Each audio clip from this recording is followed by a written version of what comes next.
É sempre um prazer nos encontrarmos para estudarmos juntos a Palavra de Deus. Bem-vindo a mais um encontro com a Palavra. Continuamos nosso estudo no Velho Testamento, estudando agora o primeiro livro histórico, o livro de Josué. O livro de Josué, de certa forma, é o oposto do livro de Números. O livro de Números é uma ilustração da falta de fé. Ele conta que o povo hebreu não entrou na terra prometida das bênçãos de Deus porque não creu. Ele conta e ilustra as impressionantes consequências que um cristão pode vir a sofrer por causa da sua falta de fé. Nele lemos que o povo creu o suficiente para ser liberto do Egito, mas não creu o suficiente para entrar na terra prometida das bênçãos de Deus. Isso ilustra a vida de muitos cristãos hoje, que creem o suficiente para serem salvos de seus pecados do Egito espiritual, mas não possuem o tipo de fé que os faz atravessar o Rio Jordão e entrar na terra de Canaã, reivindicar e receber todas as bênçãos que Deus tem para eles. O tema ou a mensagem devocional do livro de Josué é: tome posse de sua herança espiritual. O autor do livro é Josué. E claro, ele também foi o assistente ou o sucessor de um grande homem de Deus, chamado Moisés. Moisés treinou muito bem o seu sucessor e foi por isso que o povo teve tantas vitórias sob a liderança de Josué. Além de treinar Josué muito bem, Moisés também reproduziu características suas no treinamento que deu a Josué, transmitindo para ele toda a sua experiência. Essa didática ocorreu várias vezes nas Escrituras. Elias treinou Eliseu e Jeremias, entre os profetas, teve seus assistentes. Quando chegamos no Novo Testamento, vemos Jesus nomeando 12 discípulos, os quais ele treinou e a quem transmitiu toda a sua experiência. O apóstolo Paulo teve como assistente Timóteo. Vemos esse padrão se repetindo do Gênesis ao Apocalipse. Quando isso não acontece, as consequências são novamente impressionantes. Mas aconteceu aqui, bem no início dos livros históricos, onde também acompanhamos a transferência de liderança de Moisés para Josué. Os nomes Josué e Jesus são a mesma palavra. Jesus em grego e Josué, ou Yeshua, em hebraico. Provavelmente todos nós sabemos que Jesus significa Salvador ou Jeová salva, e Josué tem o mesmo significado. Portanto, a começar pelo nome, esse grande líder é uma figura de Cristo. Em termos de ministério, ele também é uma figura de Cristo. Na minha opinião, Moisés, o grande libertador, é uma figura de Cristo, o grande libertador supremo. Josué, entretanto, é uma figura de Cristo como Senhor, que não apenas nos salva e liberta, mas também nos leva à terra prometida das bênçãos espirituais. Podemos dizer que a palavra-chave da nossa salvação ou da libertação do Egito espiritual é crer. A palavra-chave para entrar na terra prometida das bênçãos espirituais de Deus é obedecer.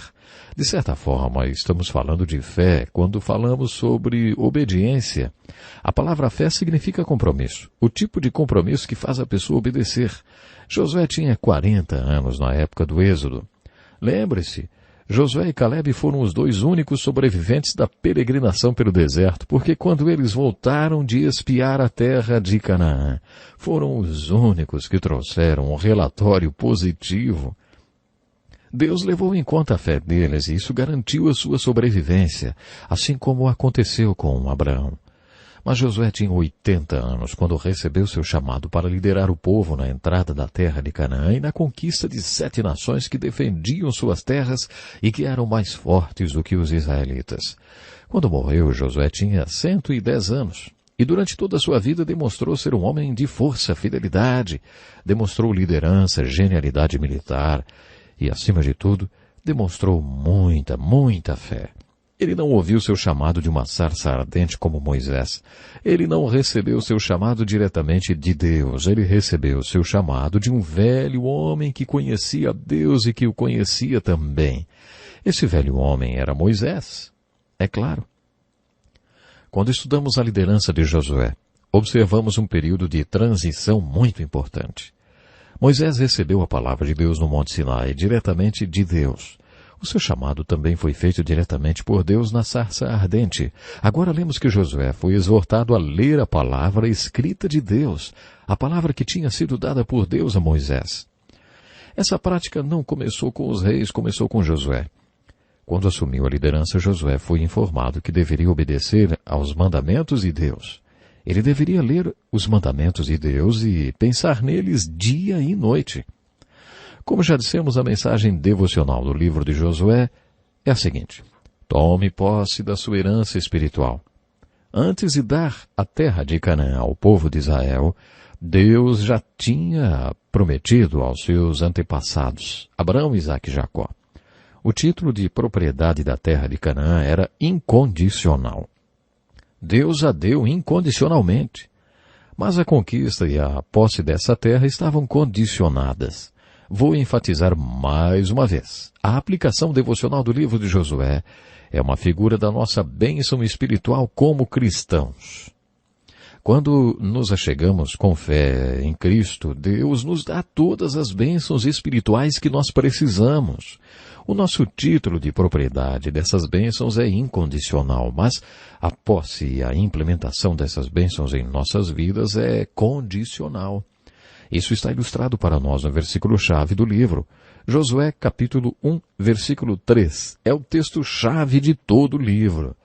Todos os livros da Bíblia têm um versículo ou um capítulo-chave que servem como um resumo de toda a mensagem do livro. Esse é o versículo-chave de todo o livro de Josué. Quando o povo de Deus estava prestes a atravessar o Rio Jordão e invadir Canaã, ouviram essas palavras: como prometia Moisés, todo lugar em que puserem os pés, eu darei a vocês. Vocês percebem? A terra foi toda dada a eles. Em termos de título de propriedade, eles eram todos dono. Sim, eram donos de tudo, mas não em termos de posse. A lei de possessão determinava que cada metro quadrado da terra de Canaã onde eles pusessem o pé seria dado a eles. Era isso que receberiam, nem mais, nem menos.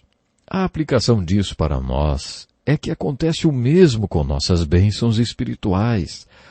A oração, as escrituras, a comunhão com os irmãos, a adoração, a alegria do ministério e o ser parte da solução de Deus para a obra que Ele está fazendo através do seu povo, isso são bênçãos espirituais que estão disponíveis para nós. Deus as dá a toda pessoa que crê. Muitas pessoas acham que o conteúdo do livro de Josué está mais relacionado com os 5 primeiros livros da Bíblia e que, portanto, deveria ser estudado como um deles. Os 5 primeiros livros da Bíblia são chamados de o Pentateuco, porque eles são 5 livros da lei. As pessoas acham que os livros da lei têm muito mais a ver com a entrada do povo na terra prometida e como o livro de Josué leva o povo para dentro da terra prometida. O conteúdo do livro pertence ao Pentateuco, mas nós descobrimos mais uma linda alegoria da salvação. Em Gênesis você tem as sementes ou a fonte da salvação. Em Êxodo você tem a libertação da pena ou do poder do pecado através do sangue do Cordeiro Pascal e do poder do Deus que faz milagres. Levítico ilustra o propósito imediato desse tipo de salvação, que é adorar ao Deus que salvou e libertou você.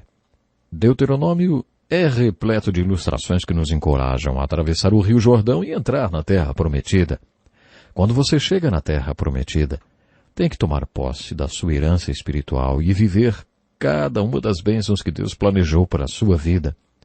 O livro de Números é aquela impressionante ilustração negativa de uma geração inteira do povo de Deus que não fez nada disso. Nesse livro temos a morte de uma geração inteira que não creu, mas como já dissemos, o livro de Josué é a antítese para o livro de Números. O livro de Números apresenta uma grande ilustração de falta de fé, enquanto o livro de Josué afirma: você pode tomar posse de toda a sua herança espiritual. Isso não é maravilhoso? Quando lemos o livro de Josué, aprendemos que podemos conquistar tudo pela fé. Você pode entrar na terra prometida das bênçãos de Deus e viver tudo que Deus planejou para você como cristão. Quando você chega ao livro de Efésios, compreende mais profundamente o que isso significa. Por exemplo, o versículo-chave do livro de Efésios também é versículo 3 do primeiro capítulo. É fácil lembrar dessas duas referências. Josué 1 e 3 é o versículo-chave de Josué. E Efésios 1 e 3 é o versículo-chave de Efésios. Efésios 1 e 3 diz assim: Bendito seja Deus e Pai de nosso Senhor Jesus Cristo, que nos abençoou com todas as bênçãos espirituais nas regiões celestiais em Cristo. É um versículo muito bonito e nos ensina várias coisas. Nos ensina, por exemplo, a figura da terra prometida. No Novo Testamento, a terra prometida é o lugar celestial. O apóstolo Pedro usa as seguintes palavras para falar a mesma coisa sobre a terra prometida e a vida nos lugares celestiais em Cristo. Ele disse assim: Seu divino poder nos deu tudo o que necessitamos para a vida e para a piedade, por meio do pleno conhecimento daquele que nos chamou para a sua própria glória e virtude. Em 2 Pedro, capítulo 1, verso 3, parece que todos os versículos que estamos estudando têm a mesma referência. Já notou isso? Bom, Pedro fala sobre o divino poder que nos foi dado.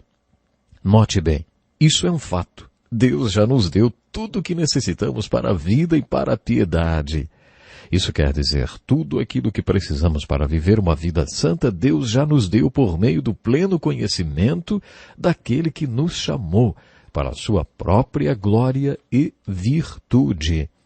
A mesma verdade ensinada novamente. Deus nos deu tudo o que precisamos para vivermos juntos uma vida santa. Você precisa conhecer e se relacionar com Deus. Você precisa conquistar o necessário para viver uma vida santa. Vamos enfatizar mais uma vez. Deus já nos deu tudo o que precisamos. O apóstolo Tiago, em sua carta, diz assim: Não tem por que não pedem. Não tem por que não pedem. Se é verdade que Deus já nos deu todas as bênçãos espirituais, que já nos deu a terra de Canaã espiritual sem por qualquer condição, e que somos donos de todas as coisas e temos o título de propriedade de tudo, por que então não temos mais bênçãos espirituais em nossa vida? Tiago diz que é porque nós não pedimos. Essa é outra maneira de dizer o que os outros versículos dizem, e o que o livro de Josué vai repetir cerca de 16 vezes. É porque não cremos. Se todas as bênçãos estão à nossa disposição, por que não as pedimos? Porque não cremos. Deve ser por isso que não pedimos. Uma vez ouvi a história de um pastor que foi para o céu. Quando ele chegou lá, São Pedro lhe deu as boas-vindas. Ei, pastor João, o senhor já chegou? Venha comigo para eu lhe mostrar um pouco do céu. Pedro, com brilho nos olhos, leva o pastor num tour pelo céu. Enquanto caminhavam, o pastor perguntou: Para que são todas aquelas caixas compridas e estreitas daquele lado? Pedro respondeu: Você se lembra quando sua igreja precisava desesperadamente de bancos? Nós já estávamos com tudo encaixotado, pronto para mandar os bancos, mas você nunca pediu. Aí eles ficaram aí. Depois de caminhar mais um pouco, passaram por uma enorme caixa. Então o pastor perguntou: E aquilo? O que é aquilo? Pedro falou: lembra quando você estava precisando de um piano? Nós já estávamos com ele encaixotado, no engradado, tudo prontinho para mandar. Mas você nunca pediu o piano? Ficou aí. E o tour continuou. Não temos porque não pedimos. Pedro disse que temos tudo. Por que então não tomamos posse do que é nosso? Aparentemente porque não compreendemos que há uma ponte ligando tudo que Deus nos deu à nossa capacidade de reivindicar, de apropriar-se, de implementar e de aplicar. Isso é uma razão porque Deus nos deu o livro de Josué. No livro de Josué encontramos 6 ilustrações sobre fé. Lá no livro de Gênesis, quando Deus quis que soubéssemos mais sobre fé, Ele nos deu 10 ou 12 capítulos que falam sobre Abraão. Deus considera esse assunto tão importante para nós que achou que deveríamos conhecer mais sobre Abraão. Deus nos deu mais capítulos que falam sobre Abraão do que capítulos que falam sobre a história do universo e da Terra, sobre o homem e a mulher e sobre toda a história da civilização. O espaço que Deus usou nas Escrituras para falar sobre Abraão é o dobro do espaço usado para falar sobre todas essas outras coisas. Isso porque temos que saber mais sobre fé. E Abraão ilustra a fé. Mas Deus não encerrou o assunto. Quando chegamos ao livro de Josué, encontramos 16 ilustrações importantes que falam sobre esse mesmo assunto. O que é a fé? Como ela funciona? Isso porque fé é a peça principal. Nós temos tudo. Temos a terra de Canaã espiritual, mas não a possuímos. Isso porque não compreendemos realmente o que é fé. O apóstolo Paulo escreveu um versículo muito importante sobre fé. Em 2 Coríntios capítulo 9, verso 8, ele ilustra Canaã da seguinte maneira: Deus é poderoso para fazer abundar em vós toda a graça, a fim de que, tendo sempre em tudo toda a suficiência, abundeis em toda boa obra. Você percebeu quantos superlativos há nesse versículo? Deus é poderoso para fazer abundar em vós toda a graça, para que você, tendo suficiência em todas as coisas, possa abundar em toda boa obra. Esse versículo está falando sobre graça. Em grego, a palavra graça é charis. Graça é a bênção, o favor de Deus que não merecemos. A graça se apresenta de muitas formas.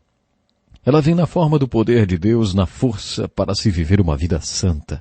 Portanto, a palavra graça é uma boa figura da terra prometida e das bênçãos espirituais. Quando a graça atua em nossa vida, quando você tem fé para se apropriar da graça, a palavra em grego passa a ser chamada de carisma. E como essa palavra é importante, que conceito importante. Veja bem, esse versículo afirma que Deus pode fazer toda a graça abundar para você. Não é um pouquinho de graça escorrendo em sua direção, não. Deus é poderoso para fazer abundar em vós toda a graça, a fim de que, tendo sempre em tudo toda a suficiência, abundeis em toda boa obra. Todo carisma, toda graça, toda suficiência, todas as coisas sempre em todos nós. É isso que Paulo está dizendo. Agora, se isso é verdade, por que não abundamos sempre em toda boa obra e não encontramos sempre a ampla suficiência para todas as coisas? Uma vez fui almoçar com um amigo e quando perguntei, como é que vai? Tudo bem com você? Ele respondeu como sempre responde, tudo ótimo, tudo maravilhoso. Eu já estava meio cansado daquela resposta que ele sempre dava. Era segunda-feira e o seu fim de semana não tinha sido muito bom, não. E nem eu estava me sentindo ótimo e maravilhoso. Então eu disse para ele, se você não tivesse se sentindo ótimo e maravilhoso, como é que você responderia a minha pergunta? Aí ele respondeu, eu mentiria para você. E eu disse, então me diga como você está de verdade. Aí começamos a conversar abertamente. Você já teve um daqueles dias em que não se sente dono de nenhuma daquelas bênçãos espirituais? Se Deus nos faz abundar em toda graça para que tenhamos plena suficiência em todo o tempo, por que temos dias ruins? Há várias respostas para essa pergunta. Conheço uma história que ilustra bem o que quero dizer. Um homem rico ia passar suas férias de verão numa ilha turística e mandou seu carro esportivo de navio antes de viajar.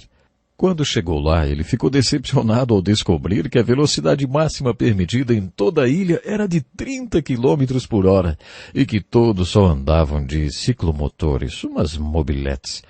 Sempre que saía com seu carro de motor super potente, esporte e tal, acabava atrás de uma mobilete ou de uma velha lambreta lenta e caindo aos pedaços.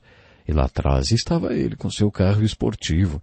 Um dia, quando ele estava atrás de mais um velhinho e não aguentava mais aquilo, ele trocou de marcha e fez uma ultrapassagem. Acelerou até 45 km por hora. Aconteceu que o velhinho que estava na lambreta logo o alcançou. Automaticamente, ele acelerou para 55 km por hora. E o velhinho colou na sua traseira outra vez. Então acelerou até 65 km por hora. E outra vez o velhinho com a lambreta veio atrás dele. Quando ele percebeu o que estava acontecendo, parou no acostamento. O velhinho parou atrás. Ele saiu do carro e foi falar com o velhinho. Puxa vida, que tipo de motor que o senhor colocou na sua lambreta, hein? O velhinho falou, não é motor, não senhor. Foi o meu suspensório que ficou preso no seu para-choque. Pois bem, a razão pela qual muitos cristãos, quando tentam seguir a Cristo, são inconstantes é porque estão presos a alguém que tem um motor turbinado espiritualmente. Acho que essa é uma das respostas para aquela pergunta. Se Deus pode nos fazer abundar em toda graça, por que não temos mais força espiritual então? Uma vez perguntei a uma freira o que ela achava do movimento carismático na Igreja Católica. Ela me disse que quando esse movimento começou, ela teve algumas dúvidas e foi conversar com seu bispo e perguntou a ele: Bispo, os carismáticos vão para o céu? O bispo respondeu: se eles não passarem direto. Quando pensamos em carisma, muitas coisas vêm à nossa mente. No livro de Josué existe uma terra que, em termos geográficos, são literais. Esta terra é a terra de Canaã. O povo de Deus teve que entrar nela, conquistar uma cidade cada vez, derrotar uma nação por vez. Mas a aplicação devocional do livro de Josué, que é o que nos interessa, não tem a ver com uma terra geograficamente falando. Tem a ver com o carisma. Tem a ver com graça. Você acredita que Deus pode fazer você superabundar em toda a graça? Não estamos falando do Billy Graham ou do seu pastor. Estamos falando de você. Você superabundar em graça para não, de vez em quando, mas sempre encontrar em Deus e na sua graça a suficiência para fazer aquilo para o que Ele o chamou. Não fraquejando, mas superabundando em tudo para viver o que Ele planejou para você. A terra de Canaã ilustra o propósito de salvação para o povo de Israel e sua libertação do Egito, que é a salvação. Canaã é a figura do propósito da salvação deles. Segundo o apóstolo Paulo, Deus nos salvou pela graça, mediante a fé. De acordo com Paulo, essa salvação não vem de nós mesmos, é um presente de Deus e precisamos viver esse presente, essa graça. Infelizmente eu tenho que parar por aqui, mas no próximo programa vou continuar a falar um pouco mais sobre os grandes ensinos do livro de Josué. Leia o livro de Josué, esteja na palavra, pois quando o povo de Deus entra na palavra, e a palavra de Deus entra no povo de Deus, coisas maravilhosas acontecem. Programe-se então para estarmos juntos aí outra vez no próximo encontro com a palavra. Até lá. Este é um estudo escrito pelo Dr. Dick Woodward, na voz do pastor Edson Bruno. Até o nosso próximo encontro com a palavra.